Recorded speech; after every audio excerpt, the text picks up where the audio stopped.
Hello friends, okay तो start करते हैं। आज का चैप्टर है क्लास 10th का चैप्टर नंबर 5, तत्वों का आवर्त वर्गीकरण, पीरियोडिक क्लासिफिकेशन ऑफ एलिमेंट्स।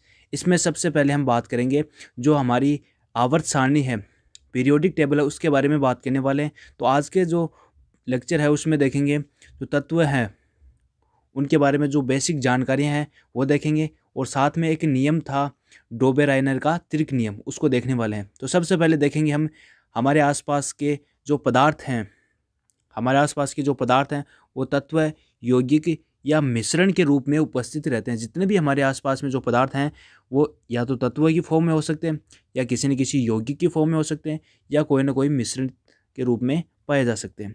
इस प्रकार से हमारे आसपास के जितने भी पदार्थ हैं वो पाए जाते हैं। दूसरी बात करते हैं तत्व की परिभाषा। तत्व की परिभाषा है कि ऐसे पदार्थ जो एक ही प्रकार के अणुओं से मिलकर बने हो तत्व कहलाते हैं। एक ही प्रकार के अणुओं से मिलकर बने हो वह क्या कहलाते हैं? तत्व कहलाते हैं। उदाहरण जैसे कि सोडियम है, एक प्रकार का तत्व है। सोना एक प्रकार का तत्व है। मैग्नीशियम भी क्या है भाई? एक प्रकार का तत्व है। यानी कि तत्व की परिभाषा क्या हुई कि एक ही प्रकार के अणुओं से मिलकर जो पदार्थ बनते हैं उन्हें हम क्या कहेंगे? तत्व। ठीक है। अभी तक ज्ञात तत्व हैं 118, ज्ञात तत्वों की संख्या 118। तत्वों को सुव्यवस्थित ढंग से पढ़ने के लिए तथा उनके अध्ययन को आसान बनाने हेतु उनको वर्गीकृत किया गया। तत्वों को सुव्यवस्थित ढंग से पढ़ने के लिए तथा उनके अध्ययन को आसान बनाने हेतु उन्हें वर्गीकृत किया गया। तो सबसे पहले हम जो इसकी हिस्ट्री है, पीरियोडिक टेबल की हिस्ट्री है, उसमें सबसे पहले वैज्ञानिक का नाम आता है, वो है डोबेराइनर का त्रिक नियम। ये नियम क्या कहता है कि डोबेराइनर ने तत्वों को बढ़ते परमाणु भार के अनुसार 3-3 के समूह में व्यवस्थित किया। यानी डोबेराइनर ने क्या किया, जितने भी एलिमेंट थे उनको 3-3 के ग्रुप में बांटा और साथ में बढ़ते परमाणु भार के अनुसार रखा, और बताया कि प्रथम तथा तृतीय परमाणु भारों का औसत, यानी प्रथम तथा तृतीय जो तत्व है उसके परमाणु भारों का औसत मध्य तत्व के परमाणु भार के बराबर होता है। इन्होंने कहा कि 3-3 के पहले तो ग्रुप बनाए और उनको बढ़ते परमाणु क्रमांक के अनुसार रखा गया। फिर बोला कि जो प्रथम तत्व है और जो तीसरा तत्व है उनके जो परमाणु भार है उनका औसत है वो मध्य वाले तत्व के परमाणु भार के बराबर होगा। जैसे कि एग्जाम्पल है जो लिथियम है उसका परमाणु भार कितना होता है? 7 होता है। जबकि सोडियम का कितना होता है? 23, और पोटेशियम का 39। ये हम किस प्रकार से ज्ञात करेंगे? डोबेराइनर के त्रिक नियम के अनुसार। वो है कि उन्होंने कहा था जो पहला तत्व है, जो त्रिक था, ये लिथियम सोडियम पोटेशियम एक प्रकार का डोबेराइनर का त्रिक है, जिसमें लिथियम सोडियम और पोटेशियम को बढ़ते परमाणु द्रव्यमान के अनुसार रखा गया है। इसमें पहला तत्व जो लिथियम है उसका हमने क्या रखा है? यहाँ पर द्रव्यमान रखा है 7।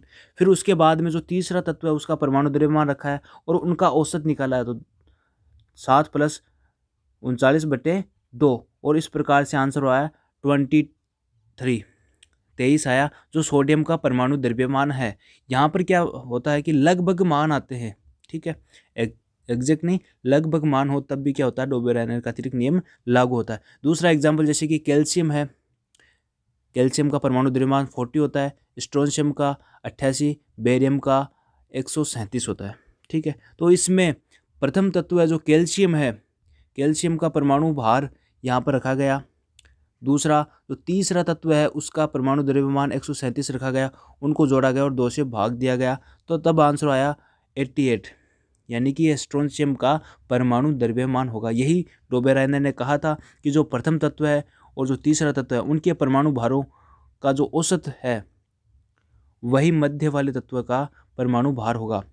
जो एक और एग्जाम्पल है जैसे कि क्लोरीन है, उसका 35.5 होता है, जबकि ब्रोमीन का होता है 80 और आयोडीन का होता है 127। तो डोबेराइनर के अनुसार यहाँ पर हम क्लोरीन का परमाणु द्रव्यमान जोड़ेंगे 35.5 + 127 किसका है? आयोडीन का, और 2 से डिवाइड करेंगे। ठीक है, तो इसका आंसर आएगा 80, लगभग कितना आएगा? 80 आएगा, जो कि ब्रोमीन के परमाणु द्रव्यमान के बराबर है। इसी प्रकार से ये डोबेराइनर का त्रिक लगा, यानी कि पहले तत्व और तीसरे तत्व का जो परमाणु भार है, परमाणु द्रव्यमान है, उनके औसत बीच वाले तत्व के परमाणु द्रव्यमान के बराबर होंगे। फिर ये फेल क्यों हुआ कि ये क्या कर पाए कि कुछ ही त्रिक बना पाए, डोबेलाइनर क्या कर पाए, कुछ ही त्रिक बना पाए। इस कारण से इनका जो त्रिक नियम है वो फेल हो गया।